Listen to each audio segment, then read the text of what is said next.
Hello, and welcome back to my channel with me, Michelle Fortier, a licensed clinical social worker in the state of Florida. Today's topic is going to be the cure for perfectionism isn't being better, it's becoming comfortable being imperfect. Let me ask you, and you be honest, have you spent 45 minutes rewriting a 2-sentence email? Read a text message 6 times before hitting send? Adjusted a picture frame because it was 1 millimeter crooked? Or delayed starting a project because you couldn't guarantee it would be perfect? If your motto is, if it's worth doing, it's worth obsessing over, welcome. This video is for you. Today, we're talking about something that sounds completely bananas. Learning to become bad at being perfect. Because here's the problem. Sometimes perfection isn't excellence. Sometimes perfection is just anxiety wearing an evening gown.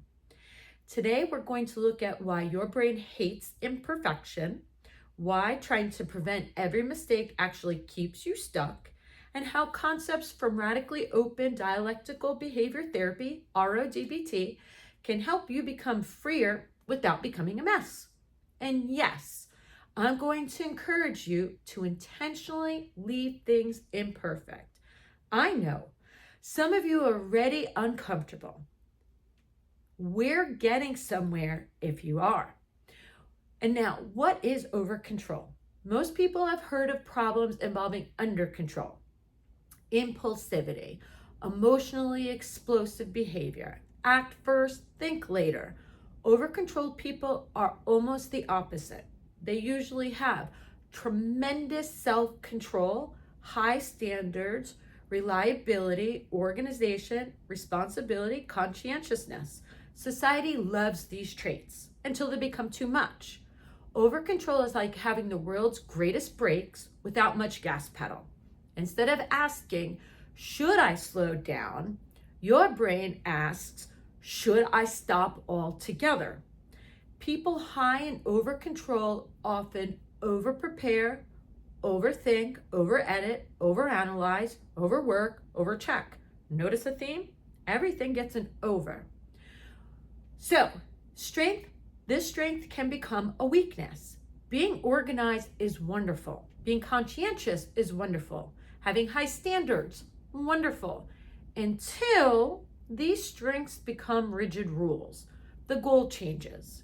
Instead of, I'd like to do a good job, it becomes, I must not make mistakes. That's a very different life. OCPD and the prison of perfection. It becomes a prison. People with obsessive compulsive personality disorder, or those who simply have many OCPD traits, often aren't chasing perfection because they enjoy it. They're chasing feelings of relief. Imagine carrying around an internal alarm system. Every tiny imperfection makes the alarm ring. You forget one comma, an alarm goes off. You misspelled one word, an alarm goes off. You didn't organize the closet by color, alarm goes off. So what do? You fix it, and then the alarm quiets down. Your brain learns, triple check, and the alarm won't go off. So next time it tells you to check even more. That's how checking and rechecking becomes a trap. Not because you're irrational, but because your brain accidentally learned that certainty feels safer than uncertainty. And there is a hidden cost to all of it. People often admire perfectionists. They do not see the 3 extra hours it takes to do one thing, the missed deadlines, the avoided opportunities, the exhaustion that comes about from doing, the relationships that become strained because nothing ever feels finished. Sometimes perfection doesn't even improve the quality. It just increases the suffering. Here's the problem. Perfect does not exist. Think about it. What is the perfect meal? The perfect movie? The perfect painting? The perfect vacation? Ask 10 people, and I promise you, you will get 10 different answers. Perfect is often an opinion pretending to be a fact. Your inner critic thinks it's helping, but it's not. Many over-controlled people have a remarkably creative inner critic. It says things like, you should have done better. Normal people don't make mistakes. You're lazy.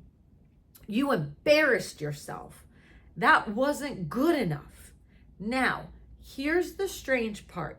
That voice usually believes it's motivating you. It thinks criticism creates excellence. But research shows over and over and over again that chronic self-criticism is associated with greater anxiety, depression, shame, and avoidance, not sustained healthy motivation. Imagine trying to coach an Olympic athlete by yelling, "You idiot! You'll never get it right. Everyone's laughing at you right now." Do you think that would create confidence? Probably not. Yet many people talk to themselves this way every day.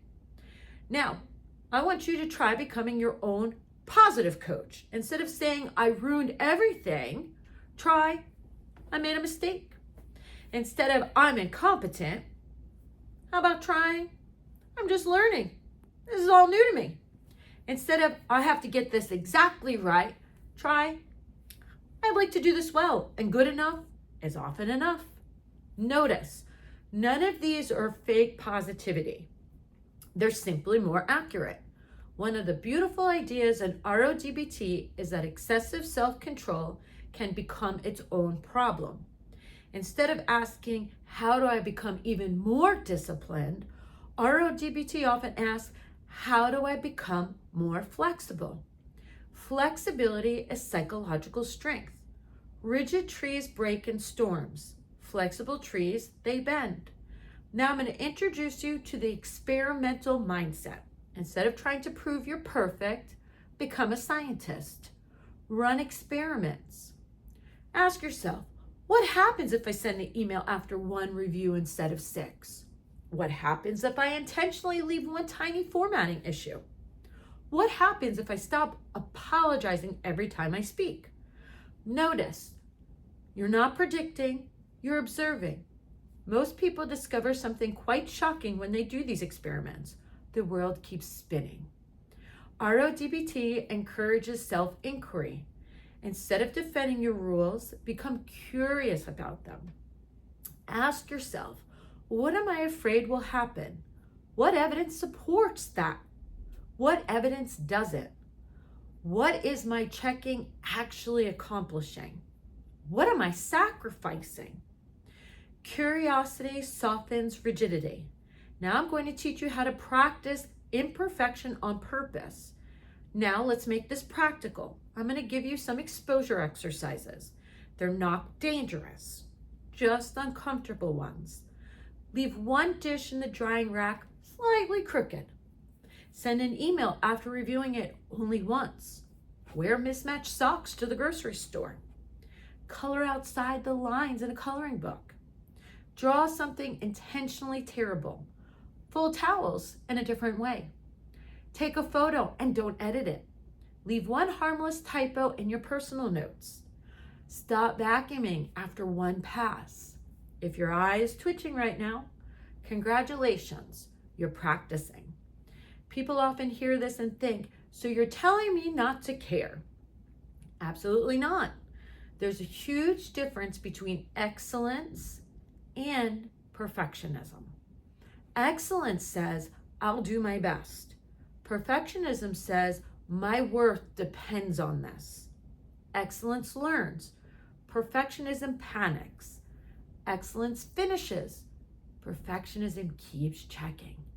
Every time you tolerate imperfection without fixing it, without checking, without apologizing, without redoing it, your brain learns something new. I survived. Eventually, the alarm gets quieter. Not because you convinced yourself, because you experienced it. That's how exposure works. Experience changes beliefs better than arguments can. Now, I'm going to talk about social signaling. One fascinating idea in RO-DBT is that humans connect through openness, not perfection. People generally trust someone who occasionally laughs at themselves, who admits mistakes, who says, "I don't know."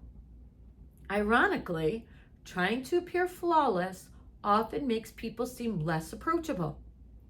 Perfection can create distance. Authenticity creates connection. I'm going to go over a different definition of success right now. Maybe success isn't making zero mistakes. Maybe success is making mistakes and learning to recover from them, learning and moving forward, and remaining kind to yourself while doing it. Now, for your final challenge, I want to challenge you today to pick one tiny thing, just one, and leave it imperfect. Don't fix it, don't explain it, don't apologize for it. Just notice what happens. Your anxiety might spike. Let it. That's just stress tolerance. Remember, anxiety is not danger. Discomfort is not failure. Imperfection is not incompetence. The goal isn't to stop feeling uncomfortable. The goal is to discover that you can handle discomfort without obeying it. And that's freedom. If you found yourself feeling personally attacked by this video, there's a decent chance you needed it. If your first thought was, this was a really good video, but I would have organized it differently, congratulations. You may officially qualify for the Perfectionist Olympics. No gold medals are awarded though, mostly because we kept redesigning them. If this video helped, consider liking and subscribing and sharing. And before you leave, try something imperfect today. Your future self will probably thank you, even if your inner critic sends a strongly worded complaint first.